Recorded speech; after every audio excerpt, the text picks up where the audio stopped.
Манас шаарына көз тийдиби? Буга чейин калаада 16 жаштагы кыздын төбө чачы жана каштары күч менен кырдырылган окуя коомчулукту сестенткен.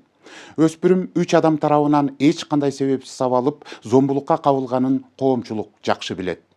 Кафелердин биринде орун алган терс көрүнүш Жалал Абадта жаш жетелектердин коопсуздугун камсыздоо, коомдук жайлардагы тартипти сактоо маселеси жергиликтүү бийликти, укук коргоо органдарынын жетекчилигин, дин өкүлдөрүн, салык кызматын жана ишкерлерди бир столго чогултуп талкуулоого мажбур кылды.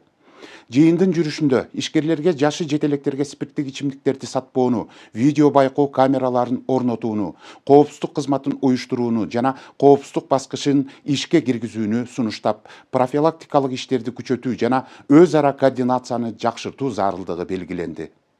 Келечек муунга байланыштуу олуттуу жыйындын жүрүшүнөн кесиптешим жеринен кенен айтып берсин. Семейный насилие көп болуп атат. Убийстволар.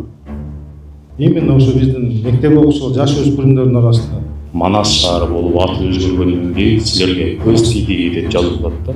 Эгер сата тургандар болсо, значит, ушул укук бузуулар жөнүндө кодекстин негизинде анда уже чара колдонобуз деп. Спирттик ичимдик, пиво, сигарет сатылбайт вообще. Ага мыйзам жол бербейт.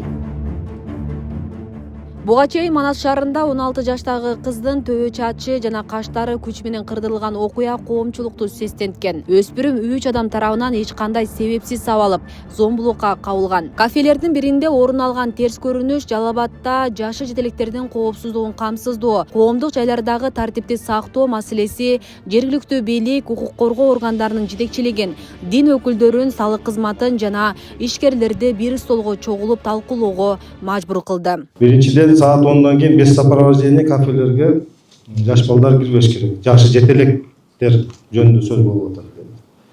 Экинчиден мына мыйзамды прокуратуранын өкүлдөрү айтып кетти. Жашы жетелектерге ичимдик, спирттик ичимдик, пиво, сигарет сатылбайт вообще. Ага мыйзам жол бербейт. Ошону сиздер кафенин ичинде сакташыңар керек. Манас шаары болуп аты өзгөргөндөн кийин силерге көз тийди деп жазылып атат да. Комментарийлерге кирсекчи. Бул деген нерсе Жалал Абад Манас болуп өзгөргөндөн кийин жалаң гана бизге бардыгы карап турат да, бул шаардын атын өзгөртүшү, ушундай болуп элдер татыктуу болобу ошого депчи. Элдин бардыгы карап турат и конечно жамандык болбой койбойт да. Жалал Абадта эмес, башка жерде дагы болот. Эл көп чогулган жерде, арак ичкен жерде, башка болгон жерде, анан ал жерде имамыбыз айтып атат, таксыр аракты сатпай койсок болобу депчи. Аракты сатпай койсо деле болот. Өзү негизи. Бирок буну мамлекет тараптан мондой аракты если түп тамыры менен алып салабыз десек, биздин коомубуздан. Анда мамлекет тараптан ушу корпорацияларга запрет кылып, Кыргызстанга киргизбей койсо деле болот да. Муну үчүн буну ишкерлердин мойнуна илип коюш мындай неме эмес да, туура эмес. Жолугушууда кафе, ресторандардын, соода түйүндөрдүн жана көңүл ачуучу жайлардын ээлерине жаш өспүрүмдөргө спирт ичимдиктерин сатпоо эскертилди. Эгер тиешелүү мыйзамдар сакталбаса, мыйзам чегинде чара көрүлөрү айтылып, укук коргоо органдары рейд иштери катуу болорун билдирди. Мында караганда эле билинет, подозрение болот. Жаш жетпеген болсо мындай сурасаң деле эме болот да. Бирок ошол жашы жетпегендерге жанагы аракты, спирт ичимдиктерин сатсаңар, бул жоопкерчилик да. Сатылбаш керек ошол жердечи. Пожалуйста, калгандарга запрет жок. Бүгүнкү күндөчү жашы жетелектер жөнүндө сөз болуп атат бүгүнкү. Ошону туура түшүнөлү да.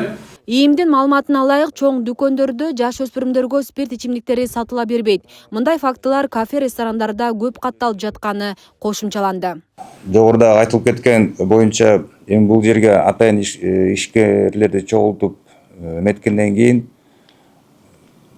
маалымат иретинде да бул айтып коюш керек. Эми берден азыр нааразычылык болуп атат.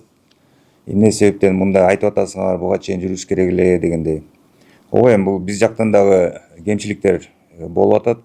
Аны моюнга алыш керек. Бирок урматтуу ишкерлер, ушул факт түрткү берип атат да бизгечи. Мисалы, чоң дүкөндөрдө спирттик ичимдиктерди жаш өспүрүмдөргө сатпайт. Ал эми кафелерде болсо, эми силерге как предупреждение катары колдон келсе ушу жаш өспүрүмдөргө сатпай эле койгула деп. Жыйында ишкерлерге коопсуздук үчүн видеокамераларды орнотуу сунушу берилди. Ошондой эле коопсуздук кызматын уюштуруу жана коопсуздук баскычын орнотуу, профилактикалык иштерди күчөтүү жана өз ара координацияны жакшыртуу зарылдыгы айтылды. Бул спирттик ичимдерди ичип алып, жолдо кырсыктар көбөйүп атат. Жаш балдардын арасында мушташуу фактылар көп болуп атат. Үй бүлөлүк зордук зомбулуктар фактылары көбөйүп атат. Биздин жаш өспүрүмдөрдүн арасында өзүн өзү өлтүрүү фактылары да бар да, катталды уже. Ошого бир ушундан баштайлы дедик. Ошон үчүн жеке ишкерлерди чакырып сүйлөшүү болду бүгүн. Динибизде күчтүү күчсүздүү кордобошу керек. Эгер андай болсо, анын кыяматта жобу бар. Мындай пикирин билдирген дин кызматкерлери зордук зомбулукту алдын алуу, ар кандай терс агымдарды болтурбоо максатында жума баяндарда, эл көп топтолгон жайларда түшүндүрүү иштерин жүргүзүп, адеп ахлакка чакырып келишет. Кээде ошо мектепте аракет этинде жаш балдар бири-бирин уруп сокмочулар болуп атат. Биз бүгүнкү күндө дин жаатынан ошо жума баяндарында тапшырма бергенбиз. Жерлерде түшүндүрүп айтып атат. Ошол эч кандай бир ошондой бир ичкиликке тийгизбей ошо жаш өспүрүмдөр неме кылбасын. Андан тышкары ошо жанагыдай зордук зомбулуктун алдын алуу боюнча түшүндүрмөлөр. Мисалы үчүн күчтүү адам мен күчтүүмүн деп жана күчсүздү кордобош керек динибизде. Ол ажизал кайс дейт. Ошол күчтүү күчсүздү кордобосун дейт да. Бул дегени ушул жашоодо жандай акбал болгону менен кыяматта бул боюнча сөзсүз жазасын алат да. Бейле кетсек, 2026-жылдын январ айынын ичинде Жалал Абад облусунун аймагында жаш өспүрүмдөр тарабынан жалпы 5 кылмыш иши катталган. Ал эми 2025-жылга карата 135, 2024-жылдын 12 айында 155 кылмыш катталган. Жалал Абад облустук ички иштер башкармалыгы бүгүнкү күндө жаш өспүрүмдөргө карата түнкү өспүрүм, мектеп эрекети, өспүрүм эмгек, лидер жана башка ушул сыяктуу алдын алуу профилактикалык иш-чараларды жүргүзүп жатканын маалымдайт.